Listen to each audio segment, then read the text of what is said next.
We have another great fractional roundup here for our tribe, our fractional tribe here at Voyager U. I'm your host, John Arms, the fractional talent dude. And I want to start with a thought. As fractional work continues to grow and become a thing, a few themes have emerged that are really important to success as a fractional professional. And one of those themes that really matters is a giving heart. And I wrote a post this week that may sound kind of woo-woo. I stole that term from Christine Newell, author of The Art of Gratitude, but it sounds kind of woo-woo, but woo-woo is good. The stuff in the heart, in the soul is really good and really important. So with that in mind, giving is good. Ergo, today's topic in our community is the giving way with our special guest, Bob Burg, co-author of the international bestseller, The Go Giver. Bob, welcome. Hey, thanks for having me. Great to be with all of you.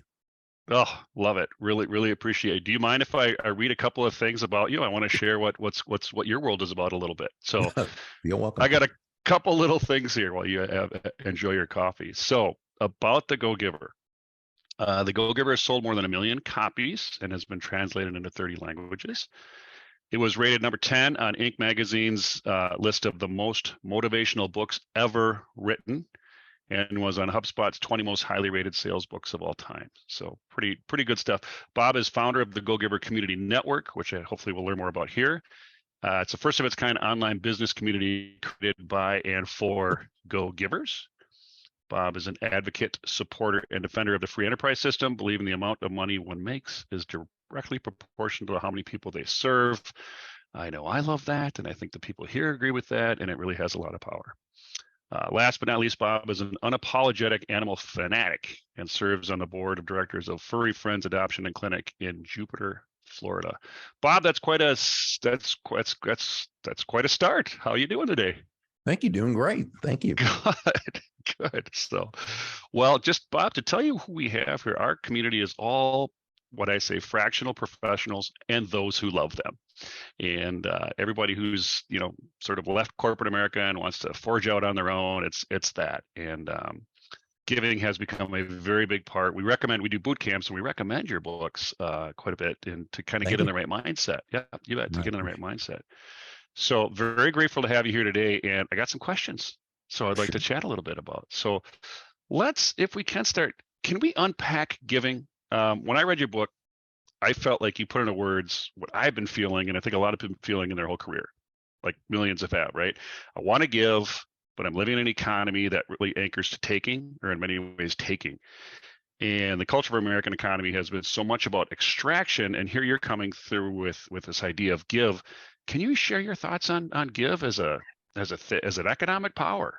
Yeah, so I think it's really important to begin by defining terms, because it always comes from a basic premise. And so just so that we're all on the same page, when we talk about being a go-giver, okay, it's simply that person who understands that shifting their focus, and this is really the key, this is where it begins, shifting your focus from getting to giving. Now, when we say giving in this context, we simply mean constantly and consistently providing immense value to others, understanding that doing so is not only a more fulfilling way of conducting business, it's the most financially profitable way as well. And not for any kind of way out there, woo-woo, magical, mystical reasons. Nothing like that at all. It's actually very logical. It's very rational. When you're that person who can take your focus off of yourself and place it on discovering the other person's needs, wants, desires, when you can move off of yourself and focus on helping them solve their problems and challenges, when you can move off yourself and make your focus about bringing them closer to happiness, well, people feel good about you. People feel great about you. They want to get to know you. They like you. They trust you. They want to be part of your life. They want to be part of your business. They want to do business with you. They want to tell the world about you, right? So, so again, that's really what we're talking about. And again, the reason it makes logical sense is because, and I say this when I speak at sales conferences all the time. First thing I'll say is, nobody's going to do business with you because you have a quota to meet, right? They're not going to do business with you because you need the money or you'd like the sale to happen. And I'll just tell you this, they're not going to do business with you just because you're a really nice person. They're going to do business with you because ultimately they believe they will be better off by doing so than by not doing so. And that's great. That's wonderful for the person who really has a heart for serving, for giving value. It means that if you're able to focus on that other person, you're creating that benevolent context for business success. Yeah, it's so true, and yet I wouldn't say it mystifies people. I think a lot of people are like, I love it, I get it, I want to give, I volunteer and I give, but I think some people have a hard time or are trying to learn how to do it in a way that is maybe more deliberate. And in your book, I came across and you shared this with me, the 5 laws that you and your co-author John share. And I always thought that was as I read it, that's a good way to sort of anchor yourself and how to get your mind around this and operationalize how you give. Can you kind of give us a review of those 5 laws?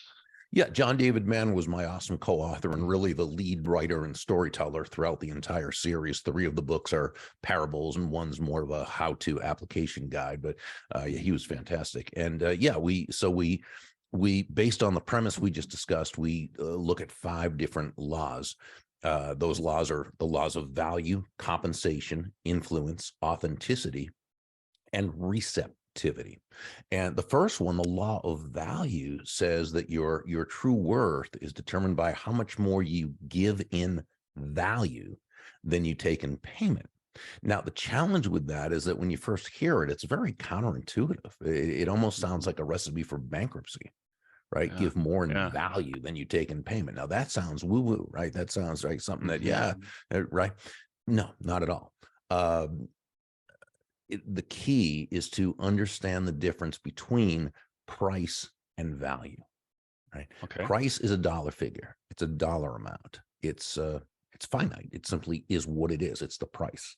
Value, on the other hand, is the relative worth or desirability of a thing, of something, to the end user or beholder. In other words, what is it about this thing, this product, service, concept, idea, what have you, that brings so much worth or value to someone that they will willingly exchange their money for it and be glad they did while you make a very healthy profit. In the story, we use the example of Ernesto Iafrate's Italian Cafe. It's a high-end restaurant in the swanky part of town, and you eat there, you're probably going to pay a pretty penny to do so. Yeah.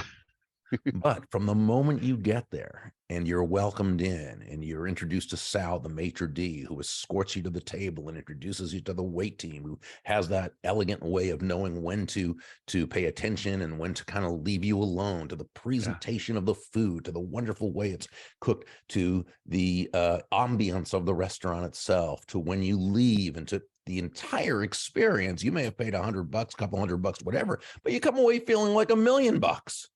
You got much more in value than what you paid. So you profited, while Ernesto, of course, his cost of goods sold, the food, keeping the doors open, the electricity, the heat, the whatever, paying the staff, cost him obviously much less than what he's charging. In fact, in any free market-based exchange, and when I say free market, I simply mean no one is forced to do business with anyone else. In any free market-based exchange, there should always be at least 2 profits, the buyer profits and the seller profits, because each of them come away better off afterwards than they were beforehand. The key, excuse me. No, I was going to say that and I do want you to continue on that, but in the book and in life, you just described, I'm like, I felt like I was at the restaurant there for a second as you were describing that. I don't know if it was a real restaurant or not, right? But like, oh my gosh, I'm feeling that, right? And sometimes we ask ourselves, like, how do I give value? How do I give value? When you wrote that part of the book, you and John, and really broke into that, I found that there was this wonderful theme with the characters who were giving so much, and is that they found immense joy in providing value, that it probably didn't even feel like work, right? It's like, I love making this experience all that I can. It's joyful for me as a giver. I feel like that's a critical ingredient and something we don't often think about when we think about how to give value. We think transactional, and it's emotional. Right. Oh, absolutely. I think you're absolutely right. And and first, the key to this happening, to this exchange taking place, is that the seller, the business person, would however you want to call it, the Hmm. entrepreneur, their focus, and again, this is we go back to focus. Their focus is not on the money. Their focus is on the immense customer experience that they are providing or giving. The money is the result. This is why John and I say that money is simply an echo of value. Mm, It's the thunder, if you will, to value's lightning, which means nothing more than that the value must come first. The value must be the focus. The money you receive is a natural result of the value you've provided. it's And this beautiful. value is always in the eyes of the beholder. Totally, totally. So that's the first law, right, of the 5 laws, and Yeah. I think we've only talked about one so far. Are there? Yeah. Should Second we talk law about more? is sure. Second law is the law of compensation. This one says your income is determined by how many people you serve and how well you serve them. So, where law number 1 says to give more in value than you take in payment, law number 2 tells us that the more people whose lives you touch with the exceptional value you provide, the more money with which you'll be rewarded. Mhm. It's great that the restaurant gave such a wonderful experience to that one guest, but that wouldn't be enough for Iafrate to have a profitable, successful, sustainable business, right? It's a Sure. matter of impacting people's lives, how many lives you impact. This is why Nicole Martin, the CEO in the story, one of the mentors, told the protege Joe that law of value represents your potential income, but it's the law that's the potential income. Mhm. um but it's your actual income is actually determined by how many people's lives you're able to impact. So this is why we could say that exceptional value plus significant reach equals very high compensation. And I suspect when you talk about, reaching a lot of people, you're not just talking about customers. You vibrate value well beyond a universe of people who can just buy from you. The thinking has to be bigger than just customers. It's pretty much how you approach life, and it's Okay. how you approach everyone whose lives you touch. You look to provide value. Sure. Wonderful. Wonderful. Are there a few more laws we should talk about? So law number 3 is the law of influence. And this one says your influence is determined by how abundantly you place other people's interests first. Again, now this one sounds counterproductive at best and maybe even downright Pollyanna-ish, right, at Yeah. worst. But this is very important. When we say place the other person's interests first, we certainly don't mean you should be anyone's doormat or a martyr or self-sacrificial in any way. Mhm. Absolutely not at all. It's simply understanding, as Joe, the protege, learned from several of the mentors in the story, the golden rule of business, of sales, is that all things being equal, people will do business with and refer business to those people they know, like, and trust. And there's no Mhm. faster, more powerful, or more effective way to elicit those types of feelings toward you and others than by Mhm. genuinely moving from that I focus or me focus to that other focus. Or as Sam, one of the mentors, told Joe, it's making your win all about the other person's win. Huge, huge. And in the world of fractional talent, the way the economy is working right now, and we have to get our own customers and things like that. And I think it's important to think the other side of the table is they don't. What did you say in the book? You said you don't close anybody; people close themselves. Or I don't know if that was part of the book or not. Or Well, I it's got both that. the books here, so it might be the seller's version that I just read. Yeah, Yeah, it's this that you, but through the value you provide, that doesn't mean you don't have to ask for the order. A lot of times, sure. sure, we do. It's a natural part of the process. But when your focus is on that other person, when everything you've done is about discovering their needs, wants, and desires, and you've gone through the entire sales process, the entire experience of the sales process correctly, when you do ask for the sale, you're simply asking them to do something they've basically already told you that they want to do. So to the degree that your discovery is excellence in terms of how you can best serve them, that's the degree that the close, if you will, Hmm. is going to be very, very natural. So that comes from law number 3. What about law number 4? So law number 4 is the law of authenticity. And this one says the most valuable gift you have to offer is yourself. In this part of the story, Deborah, the mentor there, she shared that a very important lesson that she learned, that all the skills in the world, the sales skills, technical skills, people skills, as important as they are, and they are indeed all very, very important, they're also all for naught if you don't come at it from your true, authentic core. But when you do, when you show up as yourself, day after day, week after week, month after month, people feel good about you. They also feel very comfortable with you, and they also feel very safe with you. And why wouldn't they? They know who they're getting. And as human beings, we have an innate desire. It's just an aspect of human nature to want to make sense of our world. And this is in a world that often doesn't make a lot of sense. Right. We want consistency in a world that's often very inconsistent.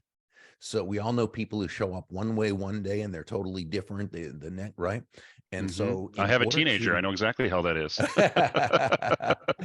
and so in order to both establish and maintain trust, we've got to be consistent. And part of that is coming from an authentic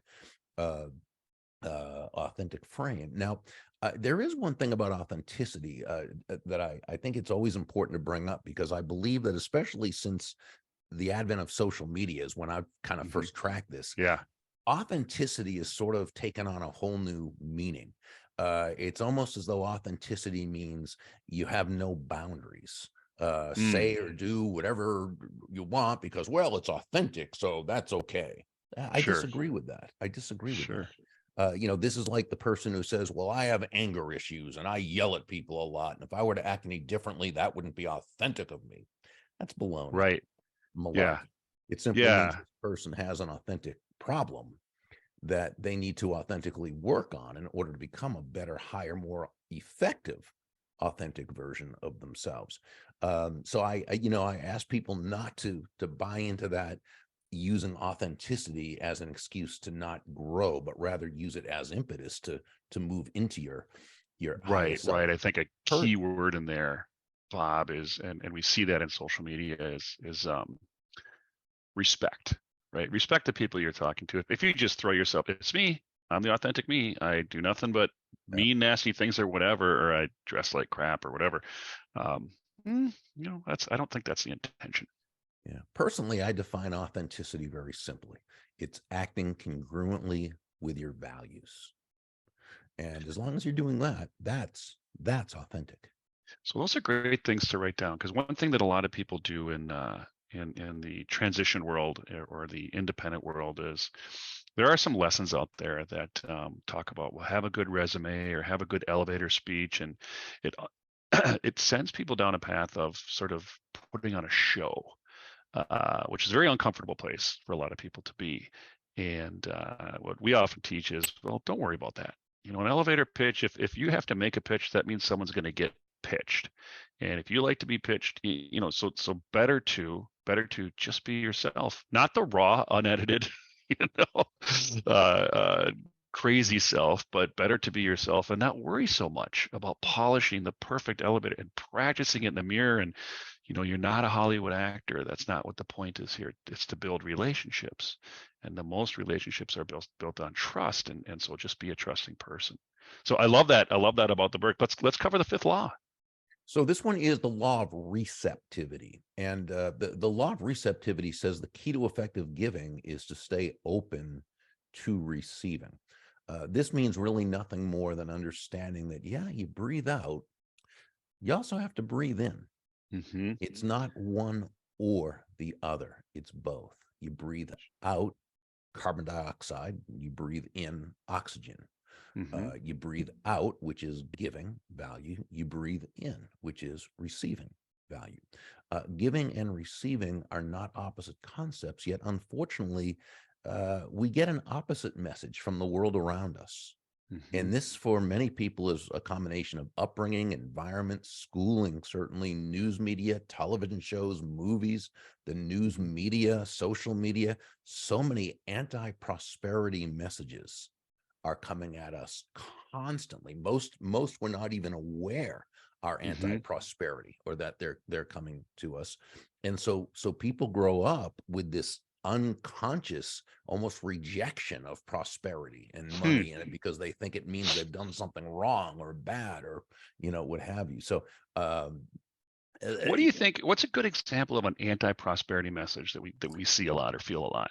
well, let's look at something in the movies, and I learned this from one of my great friends, Randy Gage, who's probably one of the world's foremost authorities on prosperity and so forth. He talks about in practically every movie, there are typically, in every hit movie, there are generally two types of characters. There are the good people, who are generally portrayed as poor, struggling, honest, righteous, right? And these people are always being stepped on, stepped over, pushed out, pushed around, taken advantage of by the other type of character, right? The rich person, the mean, horrible person who all they want is it's the Mr. Potter character of the old It's a Wonderful Life, right? Yeah. And he gives, and you see this all the time. So what does that tell people? Money, bad; poor, good, right? Here's a great example he gives. In the first Spider-Man movie, Peter Parker is talking with Uncle Ben on the couch about, they're being poor. And Uncle Ben says, well, Peter, we may be poor, but at least we're honest. What a horrible anti-prosperity message that is. And by the way, there's no conspiracy here to keep people in a horrible. I'm just saying this is what sells. Okay. Yeah. This is a theme that's been going on since, of course, forever. And so what happens though is some kid watching this, some young boy or some girl watching this, right? And you say, well, it's just a movie. No, first of all, it's just about every movie, but it's pervasive in media, it's pervasive in schools, it's pervasive in general culture. And so they get this idea in their head, which, by the way, worse than just being in their conscious, it goes down to their unconscious. That if you, and what's it saying to this kid? What's the foundational premise of that line in that movie? That if you're honest, buddy, you have no chance at living a financially successful life. And if you're rich, it probably means you did something wrong to get there. So this person grows up, and again, it's just in their unconscious. They're not thinking about this. And now they're in a position where they're in a job, or they start a business, or they're doing something where they're bringing really great value to the marketplace around them. And money's starting to come their way. And they're seeing this financial success. But what happens? These tapes in their unconscious are saying, well, wait a second. Should you be making this kind of money?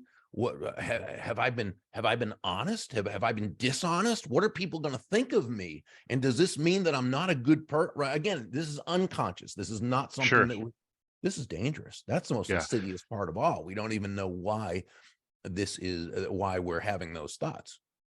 Because it's I mean, anything you start entering at a young age and repeat it forever, right? Of course. It tends to stay and get burned in the unconscious.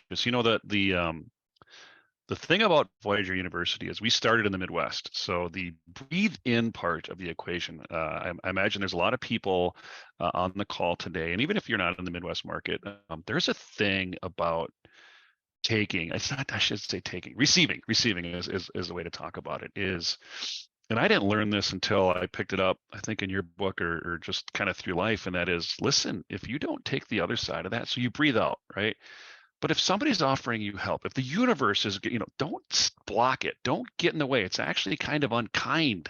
And you split, you kind of get off your axis. Stop the flow, right? You stop the flow, right. and that's not good. And talk about that a little bit more, because in the Midwest, it's a terrible thing. We love to say, oh, I don't need it. I don't need any help. I'm good. It's all good. I don't want seconds. I don't, nothing.